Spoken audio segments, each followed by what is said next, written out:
Bonjour chers frères et sœurs en Christ, que la grâce, la paix, la miséricorde de notre Seigneur Jésus-Christ vous soit abondamment multipliée. Shalom et bienvenue dans cette nouvelle vidéo de 7 minutes de pain quotidien du 13 juillet 2025.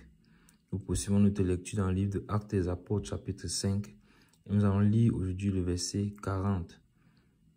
Nous avons déjà vu dans le verset précédent et particulièrement dans la vidéo précédente que le Saint-Esprit nous a mis en garde que toute œuvre qui vient de Dieu ne peut être détruite et toute œuvre provenant des hommes est vouée à la destruction. Tout ce qui vient de Dieu ne peut être détruit. Pourquoi? Parce que Dieu est la source de la vie.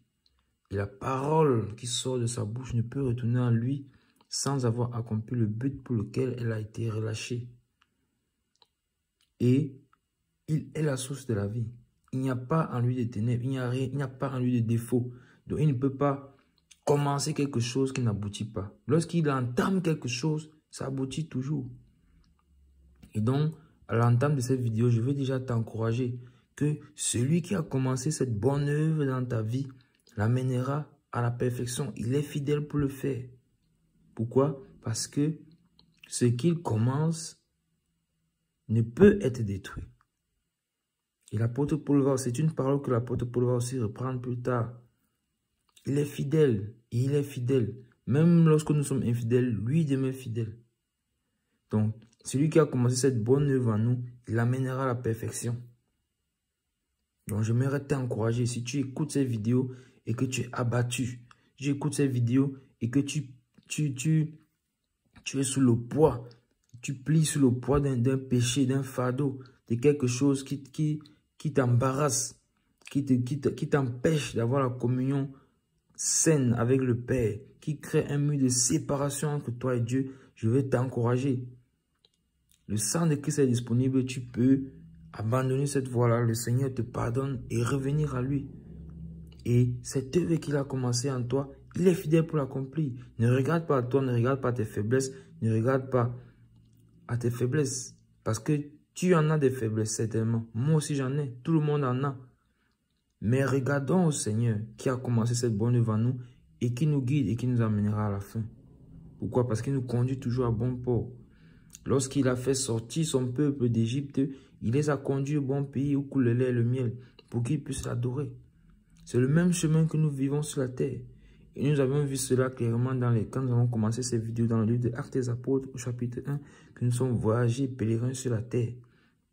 Donc, de la même manière que le Seigneur nous a sortis de l'Égypte, il nous a sortis du monde, il a sorti son peuple d'Égypte pour l'amener au bon pays, il nous sort du monde pour nous amener dans son royaume, où le bon pays dans lequel il a conduit ses enfants, les enfants d'Israël, pour leur donner le lait et le miel.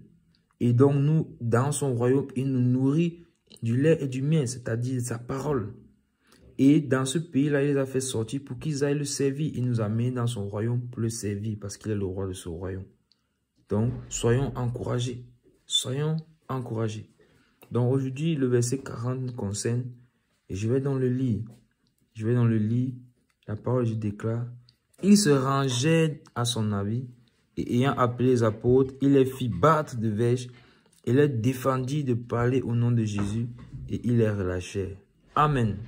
Vous voyez ceci, mes bien-aimés. Vous voyez que, voici dans la conclusion de ce qui a été fait. Le Saint-Esprit a suscité Gamaliel, et il a fait sortir les apôtres, il a mis en garde le Sanhédrin. Laissez ces hommes partir. Deux hommes se sont levés, Teudas et Judas le Galiléen plus tard. Ils ont traîné des foules, mais ils ont opposé une rébellion contre les Romains. Ils ont été tués. La foule a été dispersée ou réduite à rien. Pourquoi? Parce que l'œuvre venait des hommes. Verset 37. Verset 38. Verset 38. Parce que l'œuvre venait des hommes. Verset 39. Quand une œuvre vient de Dieu, elle ne peut être détruite. Voici donc la réaction. Parce qu'on se pose la question. Que vont faire le Sanhédrin? Que va-t-il décider? Vont-ils suivre Gamaliel ou non? Vont-ils persister dans leur voie ou non?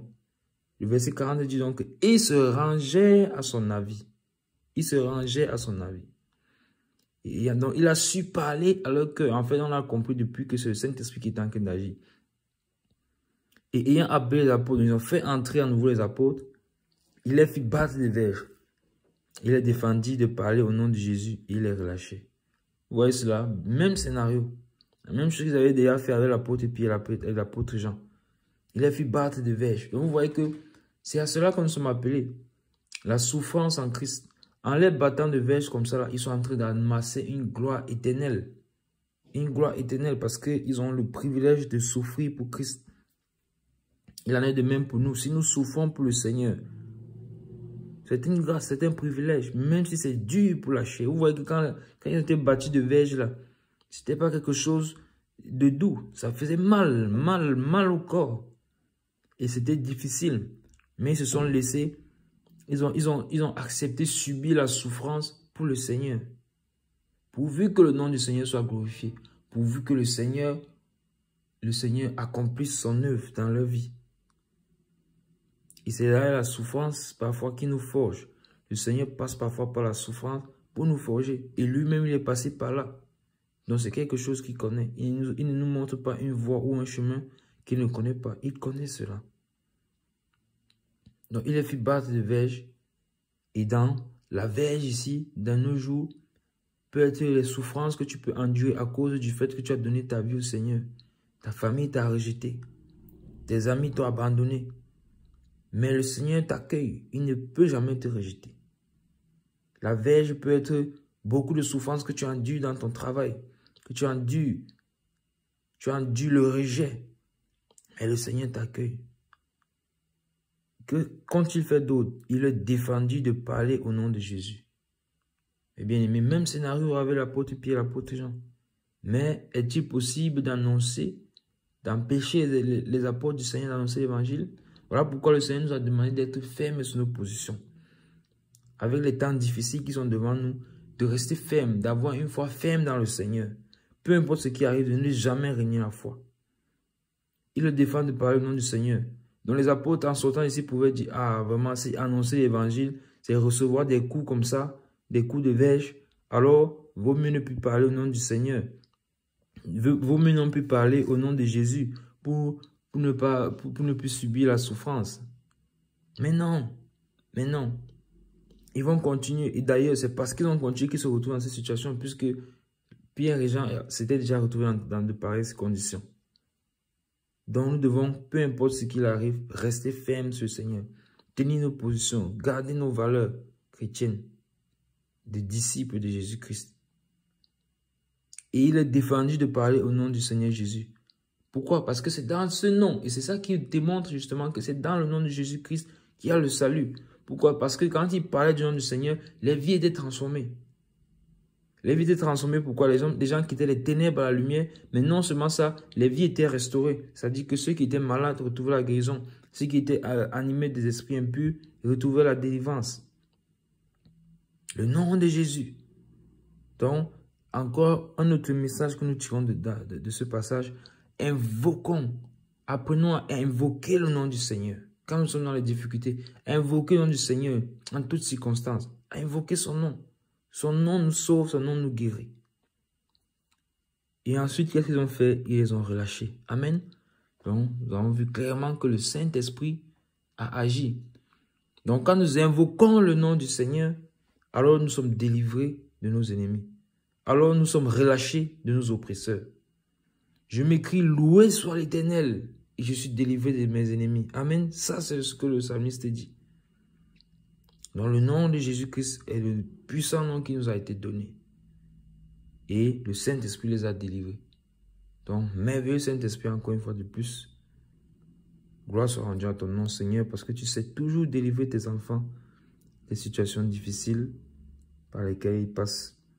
Et je prie, Seigneur, que quelqu'un qui écoute cette vidéo maintenant, Seigneur, et qui traverse une épreuve, une difficulté, Seigneur, une souffrance, que tu puisses visiter cette personne au nom puissant du Seigneur Jésus-Christ et délivrer quelqu'un de ses oppresseurs, délivrer quelqu'un de sa souffrance au nom de Jésus-Christ, au nom de Jésus, car c'est ton nom, Seigneur, qui est puissant et ton nom, Seigneur, mon Dieu, moi, qui accorde le salut. Gloire soit rendue à ton nom, Seigneur Jésus-Christ. Amen. Nous arrêtons là pour aujourd'hui. C'était tout pour les 7 minutes de pain quotidien de ce jour. Que la grâce, la paix et la miséricorde de notre Seigneur Jésus-Christ vous soient abondamment multipliées. Shalom.